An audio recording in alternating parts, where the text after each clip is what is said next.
David. Sam. We're making a habit of doing these walks with players, but we thought we'd get you involved. How's life treating you at the moment? We've stolen you away from the Championship League. How much do you enjoy commentating on this one? It's a great tournament, this. You get to see different players every day. As you've seen yourself, it's very relaxed backstage. Everyone is sort of getting back into it. Everyone's had a nice break after the World Championship. I mean, that was such a sort of high pressure, sort of, roller coaster ride, really emotionally. I mean, that last night, obviously, when Ronny was in tears at the end, I think everyone felt the emotion. Yeah. So it's good to have a break, but obviously we all love snooker and happy to be back. And yeah, it's been good so far. We're early on yet though. This is only, I think, my 7th day here. Yeah. And there's 21 altogether. So maybe ask me in a couple of weeks. Let's talk about the World Final. I think we should, because it was the most incredible thing I've been involved in, actually, in my life, I would say. I mean, Ronny being in tears is not something you see every day. Yeah. It shows just how much it meant to him. What are your kind of reflections on that championship and also its significance, with him obviously levelling with Stephen Hendry? Well, people might not believe this, but I'm older than you, Sam, and I was there... A lot taller as well. I'm just quite conscious I'm sort of down here. So. I was there in 99 when I was a lot younger, obviously, when Hendry won his 7th. Yeah. But the two are very different because, I mean, Stephen obviously won all of his in a very short space of time, and the expectation was most years he would win it. Yes. It was big because it was 7, but the expectation was there'd be an 8th probably the year after. Now, obviously that never happened. I was also there, obviously, 2 years after that when Ronny won his first, and that took a bit longer than maybe people had expected. He was 25. Yeah. But again, once he'd won one, I think everyone expected him to keep winning, which he did in a different way. It was more sort of spaced out. So to get to 7 all those years later, and what was interesting was at the end, myself and Neil Folds were in the Eurosport commentary box, and Stephen had been working for the BBC, and he was actually stood just by our window, just quietly applauding Ronny. And I sort of thought back to, obviously he had experienced that himself in 99, he was out there. Now he is basically part of the crowd, but showing his respect. Yeah. And I thought it was actually really classy that he stayed around and did that. Definitely. So a lot of the sort of the emotions I felt were remembering back to, in a way, when I started in snooker, because that was very early on in my career, seeing that great moment for Hendry, and now, seeing another great moment with another great player. And I think, I'm sure you agree, you realise how lucky you are to be there in that room, to see that, because it's history, and that is something that will be spoken about for decades to come. It was Goosebump Central, Dave. I know you love me saying that, don't you? What did you make of Ronny? Sometimes he'll be a little bit unenthusiastic about certain things. He was enthusiastic with Hazel about the prospect of returning to the Crucible next year for an 8th, for a crack at an 8th, and he seemed. He kind of answered that in a way which I never anticipated that he would. He was like, he was up for it. Yeah, but the other night here, he wasn't so up for it. You know what Ronny's like, I mean, in that moment, caught up in the emotion, he was. The other night, he said he wouldn't be trying as hard, but when he gets there, he might do, and that's kind of the fascination. You don't know. I mean, some of the things Ronny says, I know a lot of people have an issue with, but he's never dull, actually. He's his own man. He lives life on his own terms, and listen, he says he doesn't care about records, but you saw it did matter. In the moment when he won, it mattered a hell of a lot. He had his family there. It was an amazing thing. And I know Jimmy White is of the view he can get to 10 now. I mean, we'll see. That it's a very difficult tournament to win. But you get the feeling when April comes round, he'll be motivated to try again and break the record. Why do you think he was emotional? Because of 7 or because of so many? I mean, his children were there. It was an icon. I'm reluctant to say iconic. It's something that You've said it now. It's said too much, isn't it? Iconic. Yeah. It was iconic viewing that. Yeah, it was. Yeah, I think a lot of it is actually just the effort that's required, and he actually said he'd sort of emotionally disengaged from the sport. He put all his effort in right from the first round to winning the tournament. It's 17 days of effort. And to sort of, you almost have to repress your emotions for that amount of time. Yeah. Little dog here. Yep. Hello.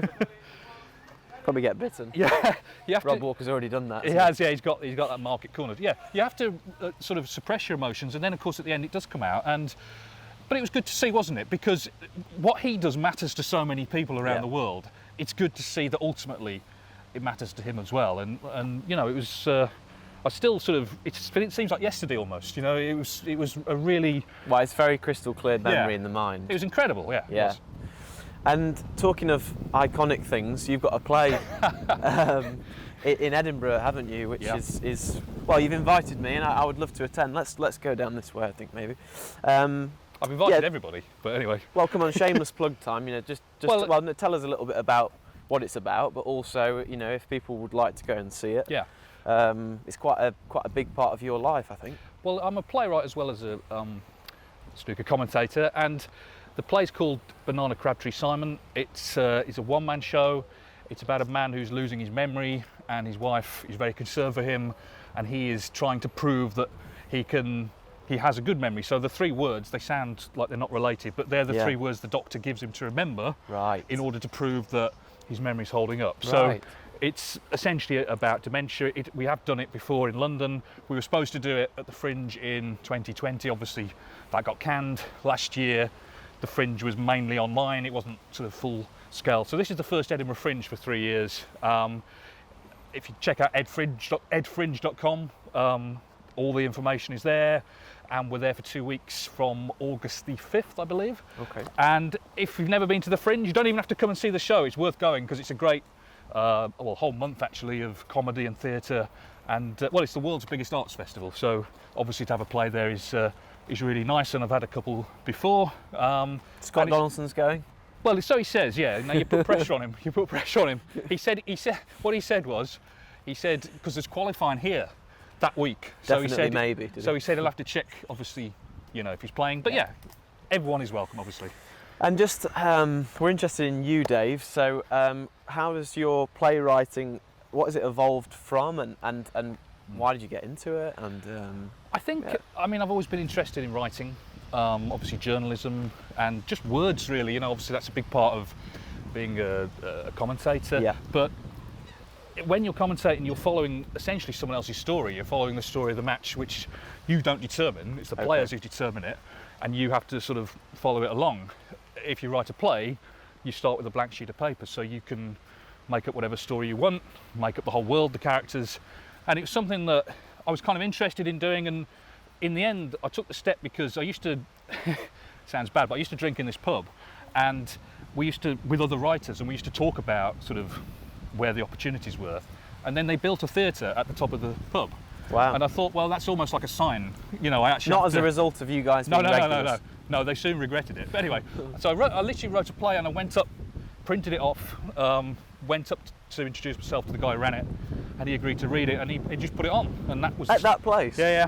Brilliant. That was the start of it. And where was that? Was that in the Midlands? In Birmingham, yeah. And then when you actually, because obviously when you're writing something, you have a view of it in your own mind, how it might work, but when you actually see it come alive, obviously, as long as it goes well, it's kind of really cool. And when you see your own work, it sort of inspires you to go and do other things. So I just sort of carried on, really, and it's been sort of mixed success, but I think you kind of need it, because like you say, you've been here for a number of days, and you always kind of laugh and joke a little bit about the fact that I'll dip in and out for a very small period of time. Yeah. But you guys are slogging it out in there, and I think you probably need something that's a little bit more.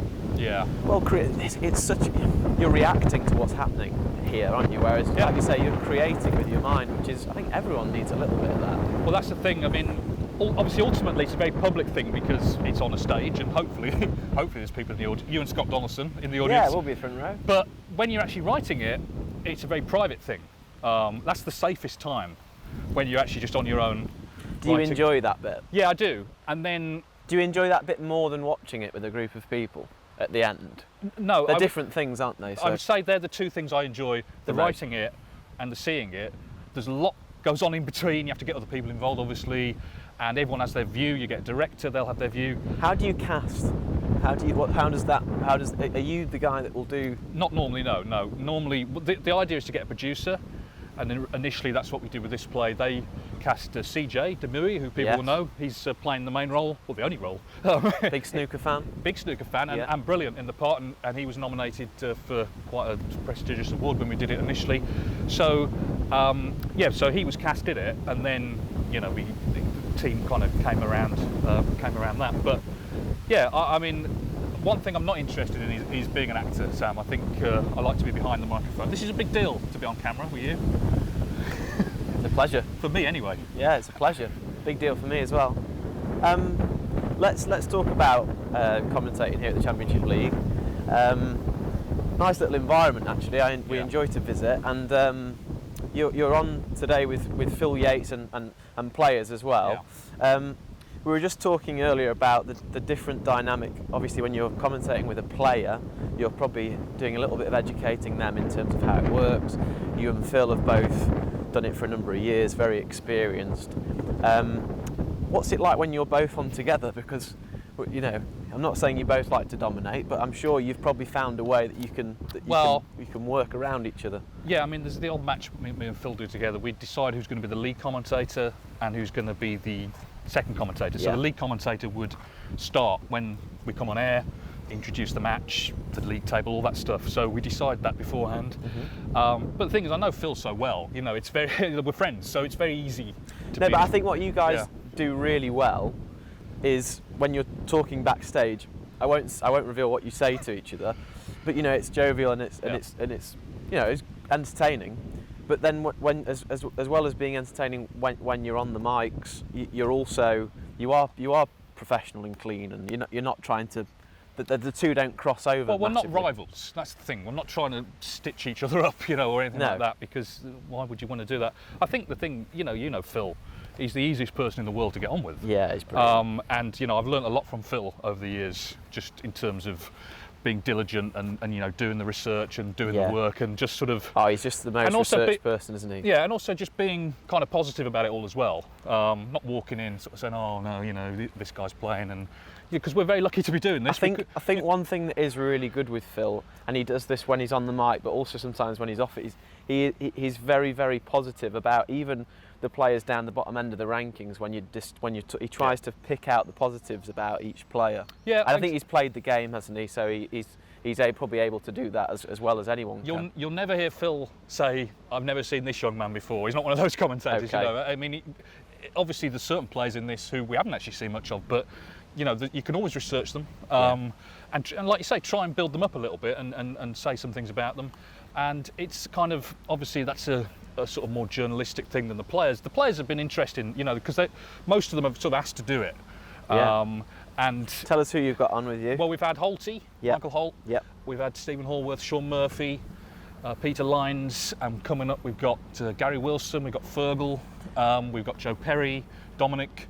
Of course, he's very experienced. So it's a good. They've all been really strong. I was really impressed, and I'm not the only one, with Stephen Hallworth. Yeah. Because Stephen's he's a talented snooker player, but he's a young guy, and so it's not always. I mean, commentary, I haven't done it. Is an art form, and I imagine takes a number. I imagine you would probably listen to some of your early matches now, not necessarily cringe, but you'll realise just how far you've come from those. Yeah. Like Gary Lineker when he first started presenting. Yeah, I think the thing with Stephen, and this is maybe advice I would give any player who wants to do it, is like you've got to treat it. It's not just something to do while you're not doing anything else. It is a job. It's a role, and he told me like he's always been interested in the media, and you could tell he was prepared. He didn't just sort of walk in. He knew who was playing, for example. You know, he wasn't one of those who's on and what we're doing. He knew what he needed to know before we started, and I like to see that enthusiasm. You know. We had a few last year. Jamie Clark was really good because Jamie, you know, he's always got energy, Jamie. But also, like, he's very, very confident as a character. Absolutely. But suddenly he was doing this, and I'm sure he won't mind me saying. But nervous as well. He is a nervous character. Well, actually. He won't mind me saying, like, he was shaking so much before we started, he couldn't undo the water bottle. Now he was fine after the first frame, but because it's new to a lot of them. But I think I would say to any player, like, try and get involved in that side of it, because obviously you're not going to be a snooker player forever. Yeah. And it's a little sideline. Dennis Taylor was commentating on ITV in the 80s before he was world champion. You know, he saw that already then. Was he the first one really that kind of took the bull by the horns? I would say he would be the first young player, because obviously then he was young. He would have been in his 30s. I mean, in the early days of snooker, they tended to use older players, John Pullman, Rex Williams, these sort of people. But Dennis, you know, he understood snooker was becoming big, and it wasn't just about turning up and playing. Yeah. And that's still, I mean, Sean is a bit like that now, Sean Murphy. Yeah. I think he's seen the same thing. He's a still top 8 player, but he's understanding that, and Ken's the same, Ken Doherty, understanding that there are these other avenues where you can use your experience. Well, and like both those guys, you would think that they were broadcasters. If you had never watched Sean Murphy and Ken play, they both happen to be tremendous players as well. Yeah. But they're really confident, aren't they, in those situations? I was watching Sean. The BBC used the practice room as one of their broadcasting zones at the Crucible, and Sean had to do a piece to camera, which is a difficult thing to do. And they had Judd Trump, I think, and maybe like Mark Selby or something practicing behind him. It's quite like a scary thing to do, or an intimidating task. Well, that's the thing. He just nailed it. Yeah, you have to want to do it. Like Alan McManus is another example of someone who, it was interesting. He just stopped playing, and Neil Foles was the same. They stopped playing, put the cue literally away, but then it's on to the next career, and they take the next career every bit as seriously as their playing career. And of course, they're both brilliant, at the punditry side now. Why has he become so popular so fast? Because he's obviously really good. Why is he so good? Well, it's one thing to have knowledge, it's imparting it as well, finding the words, and he's, got a great vocabulary and a great way of expressing himself. He's also really versatile, so he's great in the studio, before play and after play. He's a great commentator. He's great at interviewing. He's done arena interviews even. Yes. He's great at filming, like Alan's angle on ITV, explaining a particular shot or a particular sort of technique of a player. So he's got all angles, all puns intended, covered. He's literally can do anything really. He could probably present if we needed a presenter. But so much of it is that he is, like I say, it's his career now. It's not just something that he does because he's not playing snooker. He chose to retire to concentrate on that. I watch a lot of cricket, and I think that the broadcasters in cricket probably are the best in any sport. Brilliant, aren't they? And he reminds me of a lot of those guys. Neil as well. They're both cricket fans actually. Well, it's funny you mention them because I was watching Sky Sports the other day.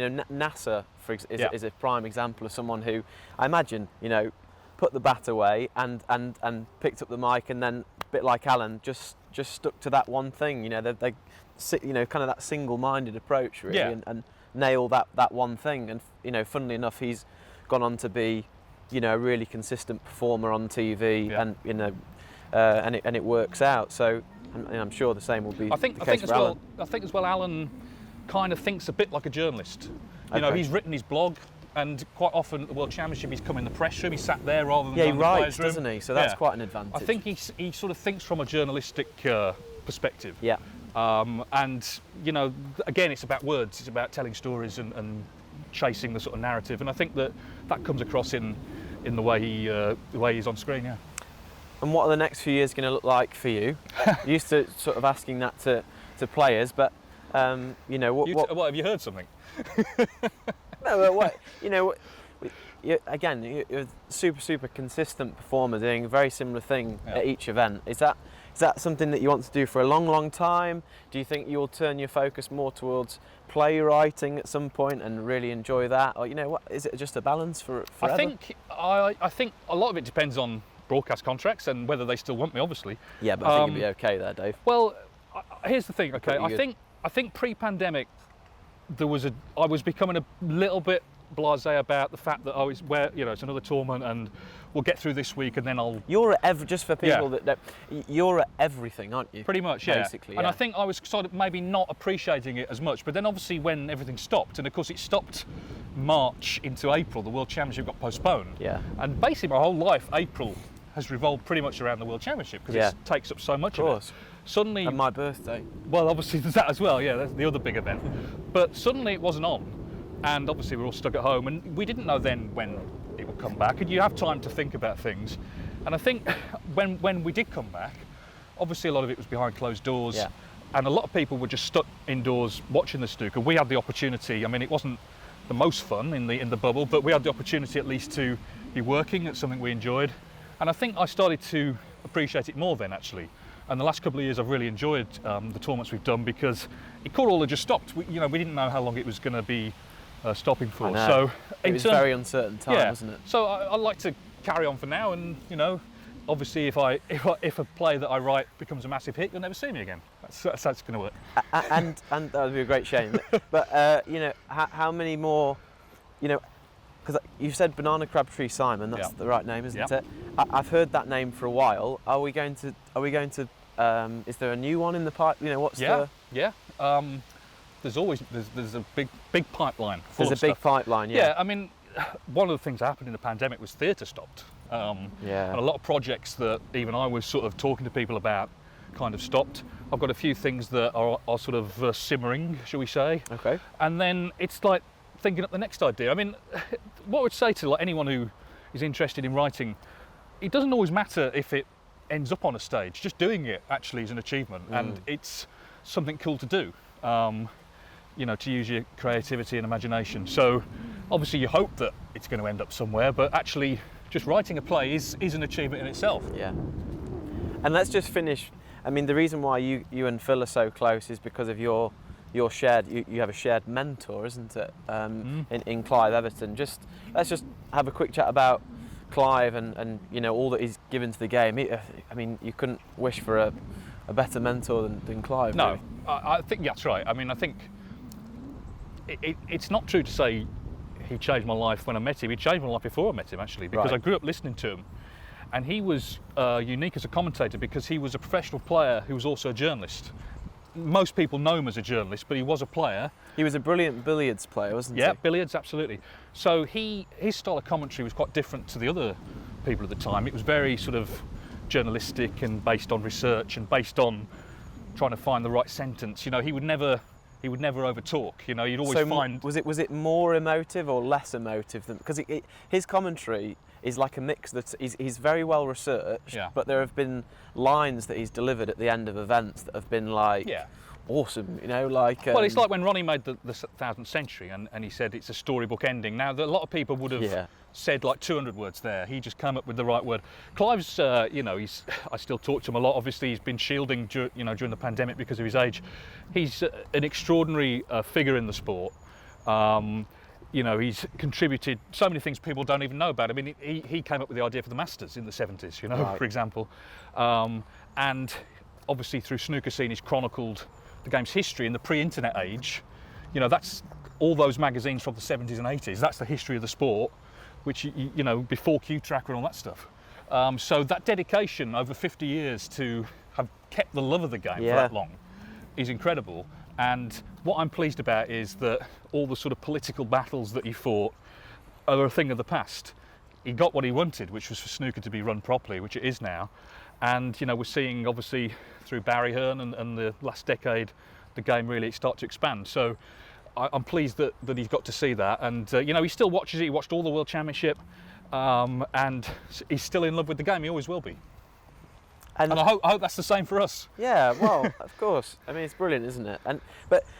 And if there was a young guy coming along that wanted to start off in commentary and was in, you know, the shoes that you were in back then, what have you kind of learnt from Clive, and also what of your own would you want to pass on to that person? Because you're in a position now where you've got obviously much to pass on. Well, I think you've got to be, if you're going to work in, I'm sure, any sport, but in snooker, you've got to be all in, really.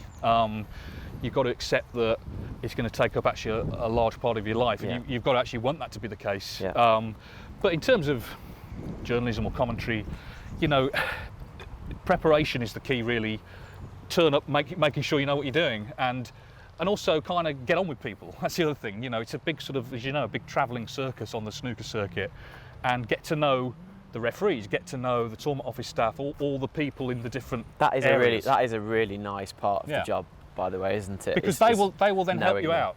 They will help you out. They'll let you know things, and they'll. But also when you're on commentary and you're able to say something about, you know, whoever's refereeing or whatever, you know, whoever's putting the drinks out, you know, if Pat comes and puts the bottles out, and you actually know who Pat is. Yeah.